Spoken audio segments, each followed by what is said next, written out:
అన్ని clips use చేస్తే reused వస్తుందా? ఈ క్వెషన్‌ను ఎన్ని సార్లు అడుగుతారో అసలు లెక్కే ఉండదు. ఎలా యూజ్ చేయొచ్చని ఇట్లా రకరకాలు. సో, మొత్తం క్లియర్‌గా చెప్తాను వీటిలి గురించి. అండ్ రీసెంట్‌గా జరిగిన ఎక్స్‌పీరియన్సెస్ కూడా చెప్తాను. ఇక్కడ నేను ప్రతి దాంట్లోనూ రీసెంట్‌గా ఇలా జరిగింది, అలా జరిగిందని చెప్పడానికి రీజన్ ఏంటి అంటే, ఏదో నాకు అన్నీ తెలుసు లేదా అందరూ నా దగ్గరికే వస్తున్నారని చెప్పటం కాదిక్కడ. అది వాళ్ళొచ్చి చెప్తున్నారు అంటే, వేరే వాళ్ళకి హెల్ప్ అవుతది అని చెప్పడం అంతే. అంతే తప్ప వేరేగా అయితే ఏముండదు. మీకు రీసెంట్‌గా జరిగినయి చెప్తే ఏంటంటే, అలా కూడా ఉంటాయి అని చెప్పటం ఉద్దేశం. ఆల్రెడీ నేను చెప్పాను దీని గురించి. అయినా సరే మళ్ళీ అడుగుతూనే ఉంటారు. అండ్ యాడ్ చేస్తూనే ఉంటారు. అది కూడా వేరే వాళ్ళని చూసి యాడ్ చేస్తా ఉంటారు. సో, ఇక్కడ ఫన్నీ క్లిప్స్ అనేవి ఫన్నీ క్లిప్సో ఏయైనా మూవీ క్లిప్స్ అవ్వనివ్వండి, లేదా వేరే మీమ్స్ కోసం ఏదైనా అవ్వనివ్వండి. ఇదివరకు 9 సెకండ్స్ వాడొచ్చు. బట్ ఈ షార్ట్స్ వచ్చిన తర్వాత మనం ఎన్ని సెకండ్స్ వాడినా డిటెక్ట్ అయిపోతున్నాయి ఆటోమేటిక్ సిస్టమ్స్‌కి.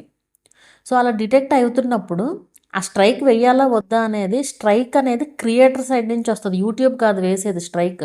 ఆ వీడియో ఓనర్ ఎవరైతే ఉంటారో వాళ్ళు వేస్తారు స్ట్రైక్. రీయూజ్డ్ విషయానికొస్తే రీయూజ్డ్ వచ్చినా మనం అపీల్ చేసుకోవచ్చు. ఏది వీడియో కరెక్ట్‌గా ఉంటే గనక.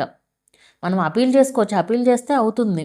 కానీ వీడియో కరెక్ట్‌గా లేకపోతే మినిమమ్ ఎడిటింగ్ కూడా లేకపోతే మానిటైజేషన్ అనేది అవ్వదు. అండ్ ఇక్కడ ఆ వీడియో క్రియేటర్‌ని బట్టే ఉంటది ఏదైనా సరే. స్ట్రైక్ వెయ్యాలా వద్దా అనేది. క్లిప్ ఓనర్‌ని బట్టి. సో, మొన్న ఒక మీమ్స్ ఛానల్‌కి ఇట్లాగే 3 స్ట్రైక్స్ వచ్చేసి ఛానల్ పోబోయింది. 3 పడిన తర్వాత ఇంకా 7 డేస్ టైమ్ ఇస్తారు మనకి. సో, ఎలాగోలా మరి రిక్వెస్ట్ చేసుకున్నారు. ఏదైనా చేశారు. 2 స్ట్రైక్స్ రిమూవ్ చేశారనమాట. అప్పుడు మంచిగా అయింది ఛానల్ ఇక. అంటే మళ్ళీ వచ్చింది వెనక్కి ఛానల్. లేదంటే ఛానల్ పోయినట్టే కదా! అండ్ అలా స్ట్రైక్ వేసేవాళ్ళు అందరూ తీస్తారని కూడా మనం ఏం చెప్పలేము. అది ఎంత చిన్న క్లిప్ అయినా క్రియేటర్‌కి ఇష్టం లేకపోతే ఖచ్చితంగా స్ట్రైక్ వేయొచ్చు. అది ఏంటంటే తక్కువ వ్యూస్ ఉన్నంత కాలం పట్టించుకోరు. ఎప్పుడైతే వ్యూస్ ఎక్కువవుతాయో ఇప్పుడు ఎవరికైనా అంతే. ఇప్పుడు ఫర్ సపోజ్ మీరే ఉన్నారు. మీరు ఒక వీడియో పోస్ట్ చేశారు. ఆ వీడియోలో నుంచి ఏదన్నా క్లిప్ వేరే వాళ్ళు తీసుకొని పెట్టారు. పెడితే మీకంటే ఎక్కువ వ్యూస్ వాళ్ళకొచ్చినాయి అనుకోండి. మీకెలా ఉంటదప్పుడు? సో, అలా ఎవరికైనా అంతే కదా మరి. వాళ్ళు ఇంకా బోలెడంత డబ్బులు కూడా ఖర్చు పెడతారు మూవీస్ అంటే. సో, అలాంటప్పుడు మనకి ఏమాత్రం ఇది లేకుండా మనం యూజ్ చేయకూడదు కదా లెక్కైతే. సో, కాపీరైట్స్ అయితే క్రియేటర్ సైడ్ నుంచి వస్తాయి. యూట్యూబ్ సైడ్ నుంచి మనకేం ప్రాబ్లమ్ ఉండదు. తక్కువ సెకండ్స్ అయితే. అదే 9 సెకండ్స్ లోపైతే యూట్యూబ్ కూడా ఏమీ ఇది చేయదు. కాకపోతే ఇక్కడ క్రియేటర్‌కి ఇష్టం లేకపోతే క్రియేటర్‌కి ఖచ్చితంగా రైట్ ఉంటది. కాపీరైట్ స్ట్రైక్ వేసే రైట్ అయితే ఉంటుంది. అది మీకు వ్యూస్ పెరిగిన తర్వాత వేస్తారనమాట. ఇప్పుడు యాక్చువల్‌గా నేను ఇదివరకు కూడా చెప్పాను ఈ వీడియో. అయితే ఎక్కువగా యూజ్ చేయకండి. యూజ్ చేస్తే ఎన్ని చెప్పినా సరే జనాలు ఎట్లా అంటే నన్ను పిచ్చిదానిలాగా చూస్తారు తప్ప, అక్కడ జరుగుతున్నది ఇప్పుడు మినిమమ్ కదా అది. ఎవరైనా సరే ఇప్పుడు పక్కనోళ్ళని చూసి కాదు. మనం ఆలోచిస్తే మనకు అర్థమవుతది. మన వీడియో క్లిప్ వేరే ఎవరైనా యూజ్ చేస్తే మనమైనా ఊరుకోం కదా! వాళ్ళైనా అంతే. చూస్తే మాత్రం డిటెక్ట్ అవ్వకపోయినా ఆటోమేటిక్ సిస్టమ్స్‌కి డిటెక్ట్ అవ్వకపోయినా ఇష్యూస్ వస్తాయి. ఇది నేను చెప్తే నన్ను పిచ్చిదానిలాగా చూస్తారు తప్ప, ఈ అమ్మాయి ఏంటి అందరూ ఇట్లా అన్నీ ఇట్లా చెప్పుద్ది, అందరూ యూజ్ చేస్తున్నారు కదా! అందరూ అదే విధంగా ఆలోచిస్తారు. ఎక్కువ శాతం మంది అట్లాగే ఆలోచిస్తారు. అసలు ఎన్ని కామెంట్స్ ఉంటాయో కనీసం రోజుకొకళ్ళన్నా అడుగుతారు. ఫన్నీ క్లిప్స్ ఎలా డౌన్లోడ్ చేయాలి? ఎలా అసలు ఎలా డౌన్లోడ్ చేయాలనేది పెట్టకూడదు వీడియో. నేను అసలు పెట్టలేదు, పెట్టను గూడా. అది కమ్యూనిటీ గైడ్‌లైన్స్‌కి విరుద్ధం అనమాట. అదొకటిను ఎలా యాడ్ చేయాలి? ఎలా ఎలా యాడ్ చేయాలంటే ఎడిటింగ్‌లోనే అది. అండ్ చేస్తే ఏమన్నా అవుతదా?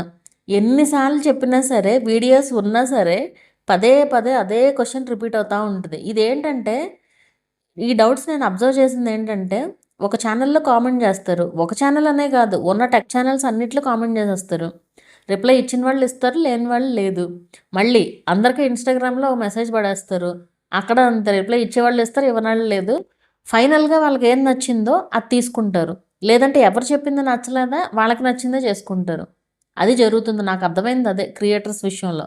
మనం ఎన్ని చెప్పినా సరే వాళ్ళు ఫాలో అవ్వాల్సిందే ఫాలో అవుతున్నారు. సో, ఫన్నీ క్లిప్స్ ఈ వీడియో పరంగా చెప్పాలి అంటే, ఈ క్వెషన్ పరంగా యూట్యూబ్ సైడ్ నుంచి ప్రాబ్లమ్ రాకపోవచ్చు. బట్ క్రియేటర్ సైడ్ నుంచి ఎప్పటికైనా రావచ్చు. ఇప్పుడు మొన్న ఒక ఆవిడ ఎవరో మెసేజ్ పెట్టారు.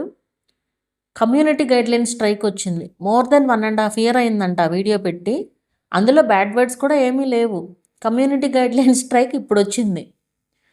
ఎప్పుడైనా జరగొచ్చు ఏదైనా. మన ఛానెల్‌లో ఏదన్నా రాంగ్ ఉంది అంటే అప్పటికప్పుడు కాపోయినా ఎప్పటికైనా ప్రాబ్లమ్ వస్తది. ఫన్నీ క్లిప్స్ యూజ్ చేసుకోండి. మీ ఇష్టం అది చేసుకుంటారా లేదా? ఇది కూడా ఏంటంటే ఇప్పుడు యూజ్ చేయమని నేను చెప్పలేను, యూజ్ చేయొద్దని నేను చెప్పను. మీ ఇష్టం అది. జరగాల్సింది ఏంటనేది చెప్పడమే నా బాధ్యత. సో, మీ ఇష్టం, మీరు యూజ్ చేసుకోవాలంటే యూజ్ చేసుకోవచ్చు, లేదంటే లేదు. క్రియేటర్ సైడ్ నుంచి మాత్రం ఎప్పటికైనా ప్రాబ్లమ్ వస్తది. అయితే అందరూ స్ట్రైక్స్ వేస్తారని మనం ఏం చెప్పలేము. ఇప్పుడు కొంతమంది చాలా మీమ్స్ ఈ వీడియోస్‌లో యూజ్ చేసేవి అవన్నీ ఫ్రీగానే వాడుతున్నారు అందరూ. అలా అందరూ వేస్తారని ఏమి ఉండదు. బట్ దేనికొస్తదనేది మన చేతుల్లో ఉండదు కదా! అది వాళ్ళ ఇష్టం పూర్తిగా. సో, నేనేం చెప్పినా ఏంటంటే ఎప్పటికీ ప్రాబ్లమ్ రాకూడదు. ఎందుకంటే ఇప్పుడు మనకి ఒక్క ప్రాబ్లమ్ వచ్చిందనుకోండి ఛానల్‌కి, కమ్యూనిటీ గైడ్‌లైన్ స్ట్రైకో, కాపీరైట్ స్ట్రైకో అయితే ఏదో ఒకటి చేసుకోవచ్చు. బట్ అయ్యే ఒకేసారి వచ్చేసినాయి అనుకోండి 3, 4 ఛానల్ పోయినట్టే కదా!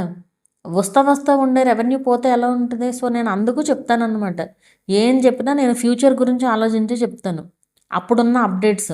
ఇప్పుడు అఫ్‌కోర్స్ అవి మారినియి అనుకోని మనం ఏం చేయలేము. బట్ మారవు అనుకున్నవి కొన్నుంటాయి. ఇప్పుడు ఇలాంటివి ఏవైనా అంతే. ఇప్పుడేంటంటే ఛానెల్స్ ఎక్కువైపోయే కొద్దీ వ్యూస్ కోసం జనాలు ఎంటర్‌టైన్‌మెంట్ కోరుకుంటారు. కానీ అది మనం ఓన్‌గా క్రియేట్ చేసే ఎంటర్‌టైన్‌మెంట్ అయితే బెటర్. చిన్న ఫన్నీ సౌండ్స్ అయితే యూజ్ చేయొచ్చు. ఇది లాఫింగ్ సౌండ్ అని అయన్నీ ఉంటాయి కదా! ఫన్నీ వీడియోస్‌లో అవి యూజ్ చేసుకోవచ్చు. వాటిలతో ప్రాబ్లమ్ లేదు. అవెంత 2-3 సెకండ్సే కదా అసలుండేది. బట్ అలా కాకుండా ఒక క్రియేటర్ క్రియేట్ చేసిన వీడియోస్‌ని యూజ్ చేయకూడదు. అది 2 సెకండ్స్, 3 సెకండ్స్ అయినా సరే. క్రియేటర్ అంటే ఇక్కడ మూవీస్ అయినా ఏదైనా సరే.